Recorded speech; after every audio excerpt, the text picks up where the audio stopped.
नमस्कार साथीहरु, मेरो नाम मौसम जोशी हो। म सौर्य फोटो स्टुडियो च्यानलबाट बोल्दै छु। आज यो फोटोलाई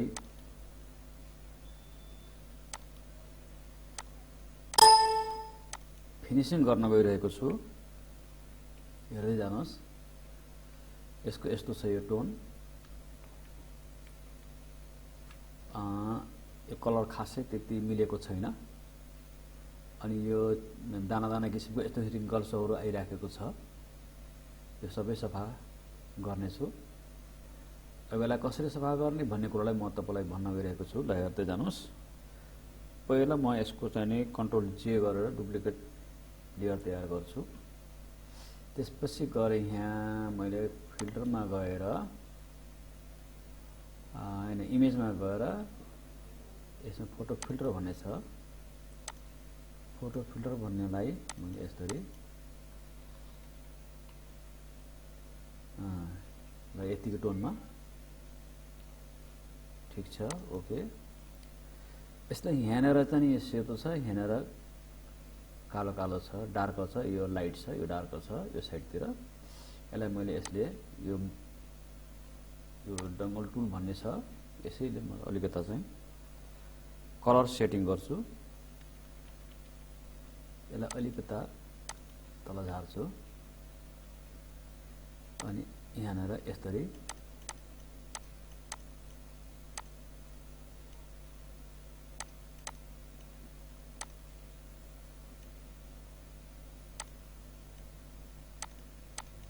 जान हेर्दै हेर्नुस्। यही तरिकाले ब्रस अलिकति सानो गराएर यहाँनिर कुनामा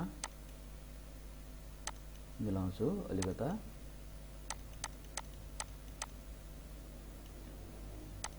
हल्का हल्का हल्का ल केही हदसम्म यो ठिक भयो। अब यसलाई मैले अबलाई फिनिशिङ गर्नेतिर जाउँ। यसलाई कन्ट्रोल जे गरेर दुईटा लेयर तयार पार्छु अनि यसलाई बन्द गरेर यो लेयरलाई सिलेक्ट गर्छु। त्यसपछि गएर म यहाँ गएर गुल्सन फ्लोरमा गएर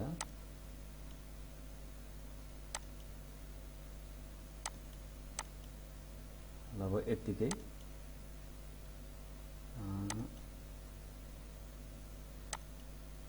यतिकैमा ओके गर्छु। अनि फेरि माथिकोलाई यो सिलेक्ट गरेर यसलाई हाई पासमा जान्छु। फेरि म फेरि फिल्टरमा गएर यहाँनेरबाट अदरबाट हाई पासलाई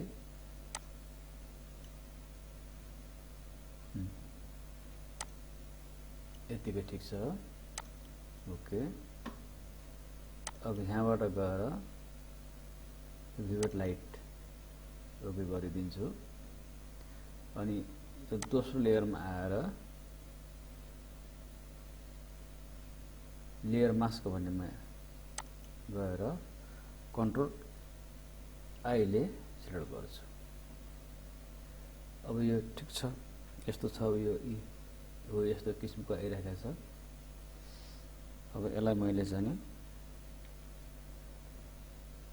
यो ब्रुसले लिएर यो ओपेसिटीलाई अलिक कम गर्छु अनि यहाँबाट गएर अब यहाँबाट रिङ्कल्सहरुलाई ब्रुस मार्फत पेन्टिङ गरे जस्तै ब्रुसलाई घसार्छु।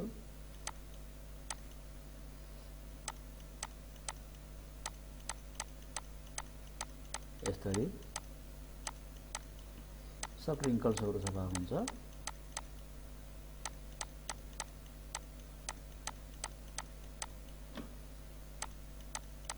ल हेर्नुस्।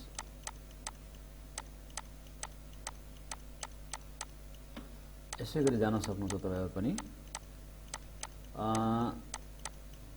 कसरी भयो भन्ने कुरालाई तपाईले चाहिँ दोहोऱ्याइकन हेरेर सिक्न सक्नुहुन्छ।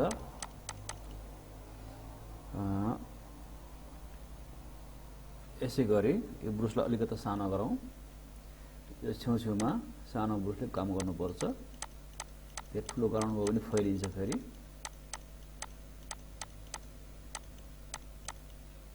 यसरी अनि घाँटीनेर पनि हल्का हल्का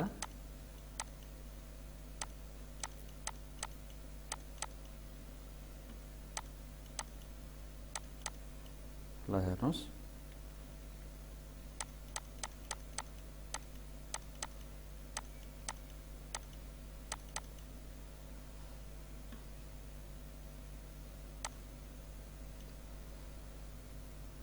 अब सबैलाई सिलेक्ट गरेर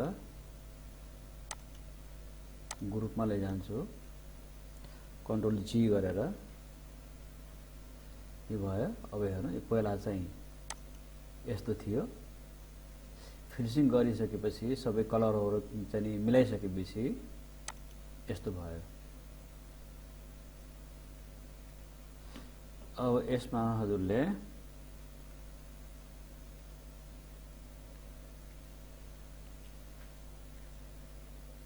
अलिकति आँखी भाउ मिलाउन सकिन्छ। यो बर्न टुलबाट लिएर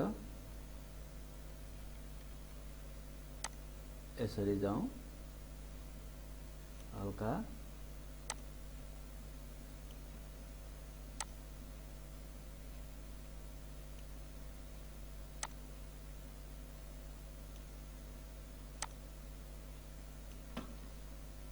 लिपलाई पनि यही टुलले अलिकता लाइट गराएर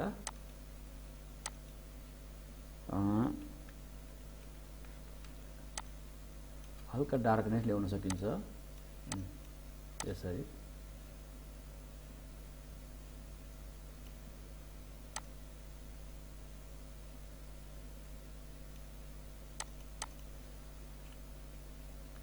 ल हेर्नुहोस्, यसलाई पनि ग्रुपमा कन्भर्ट गर्छु।